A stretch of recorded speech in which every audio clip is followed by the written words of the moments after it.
children, arrested them, tortured them, whipped them, pulled their nails out. Remember, children aged between 10 to 15. And in response to this, people started coming out to condemn the actions of the government. And then the government responded with even more violence. And since then, the situation has escalated into an extremely messy and large scale. The people suffering as a result are the civilians. And in order to give you a small grasp of just how bad the situation is, I'm going to say a set of statistics, just so you can put the context into crisis. So to start with, the number of people who have been killed, 38,882. That's almost 40,000. And I just want to point out by saying that these figures are the confirmed ones by activists on the ground.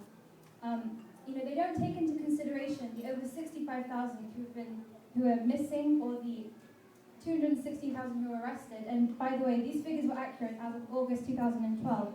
So you'd imagine that now there are a lot more than this. And there is a good chance, based on our previous experiences with this regime and other Ba'athist regimes in the Middle East, that right now these people, a good number of them, are probably rotting in mass graves. And we say the death figure has reached almost 40,000, but in actual fact, it's a lot greater than this. And the true figure will only be revealed once this is all over. During the early days of the revolution, we were shocked and mortified that 5 to 10 people were dying every day. And then it became something normal.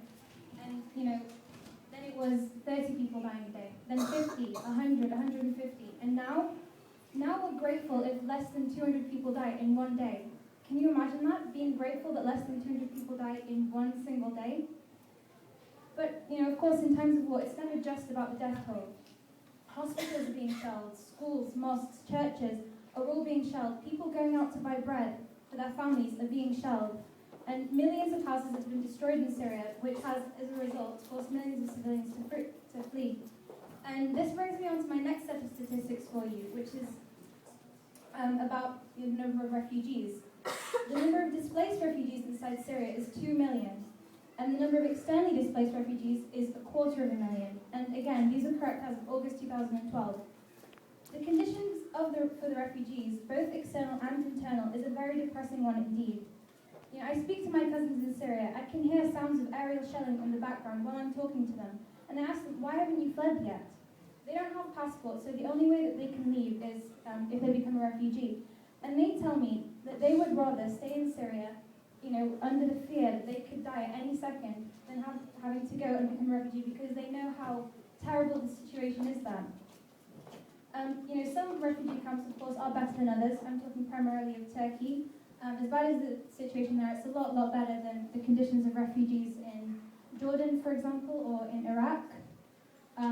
In these places, families are kept in tents in the middle of the desert, for example, in a Zaatari camp in Jordan, withstanding the terrible heat with minimal food and in filthy conditions and not being able to leave. It's essentially like an open-air prison. The Food and Agricultural Organization of the UN estimated in August there are 3 million Syrians who are at risk of famine. And this is as a direct result of a lot of areas in Syria being completely cut off of food and water. In so many areas, actually, the only source of water is the rain, and considering we're talking about a country in the Middle East, that's not really saying much. It really has reached a stage where if you're not going to die from the shelling, then you might die of starvation. People in Syria, particularly in the rural areas, literally have nothing to eat. They have resorted to eating the leaves of trees. Some of the pictures that I've seen coming out of Syria, you'd think that they were from Africa. I saw a video once of a baby girl. She was 2 months old. She was literally skin and bone. Her eyes were bulging out of their sockets. She was trying to cry, but physically was not able to. And then a few days later, I saw a photo of her corpse. All of the main cities have been severely affected by the crisis, but the city that has endured the most and the brunt of the brutality is Syria's third largest of Homs. Homs has been under siege for 144 days now. To give you an example about the living conditions for people there, for example, in the districts of Old Homs, and there are about 7, there are still about 800 families that are trapped within, mainly women and children, and they're deprived of all basic rights for survival and decent living. Regime forces use mortar, artillery, warplanes, and vodka tanks daily on these civilians. Families have to depend on water from old wells, which aren't sanitary and create health problems. In some areas, there isn't even a single medical point to help in these critical times. Ahmed al-Atrash lost his hand by a mortar shrapnel as a result of the shelling, and he was martyred yesterday because he bled to death because there was simply no medical aid to help him. Other areas in Syria rely heavily on field hospitals, so these are hospitals that have been, makeshift hospitals that have been set up to treat the wounded. Because if you went to a state hospital in Syria, you might go with a bullet in your foot and come out with a bullet in your head. The medical conditions in these field hospitals are horrible and they're always overfilled with casualties, and they use rudimentary treatments due to the fact that there is simply not enough medical equipment. And that's another thing that the death toll does not encompass. The number of people who have become disfigured from their critical injuries that were inflicted upon them as a result of the shelling or the gunfire or the bombardment. And now winter is approaching, and winters get really cold in Syria, and there are millions who have no food, no water, no electricity, no fuel, no home, not even warm clothes to insulate them.